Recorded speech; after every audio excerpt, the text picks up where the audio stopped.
কেউ করছেন ঝালাই, কেউ ব্যস্ত রঙের কাজে। এ যেন পুরাতনকে নতুন করে গড়ে তোলার মহা উৎসব।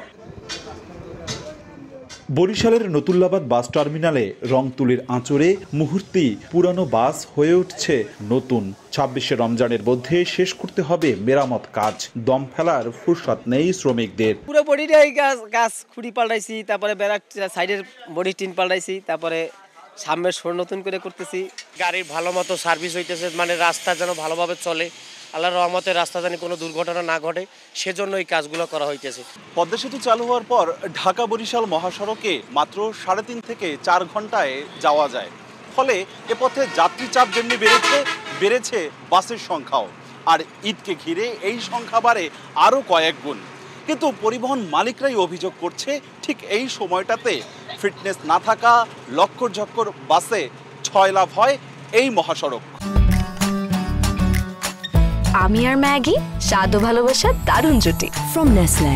আলফার জন্য যারা হাইওয়েতে বিআরটি এর কোনো আইন নাই, কোনো কিছু নাই, 3 হুইলার চলবে না, কিছু চলবে না, সেই গাড়িগুলো গত 16 বছর যেভাবে চলছে এখনো চলছে, কোনো ব্যবস্থা এখন পর্যন্ত আমার 5ই আগস্টের পরে নিচে আমার জানা নাই।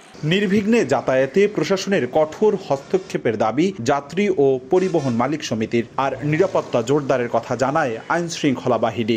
হাইওয়েতে 3 হুইলার গাড়ি বন্ধ হইলে 80% দুর্ঘটনা কমবে। ভাঙা থেকে শুরু করে আপ টু বরিশালের কাছাকাছি পর্যন্ত, বাকেরগঞ্জ পর্যন্ত, আমাদের দায়িত্বপূর্ণ এলাকা আপ টু শেষ সীমানা পর্যন্ত সম্পূর্ণ এলাকায় আমরা হাইওয়ের উপরে আমাদের যে টহল বেস যে কার্যক্রম, এটাকে আমরা বিপুল হারে বৃদ্ধি করি। এদিকে সড়কে যখন জোয়ার, তখন যাত্রী ভাটা নদীপথে। বিশেষ সার্ভিস নেই সরকারি নৌযান বিআইডব্লিউটিসির। বেসরকারি লঞ্চ মালিকরাও হতাশ।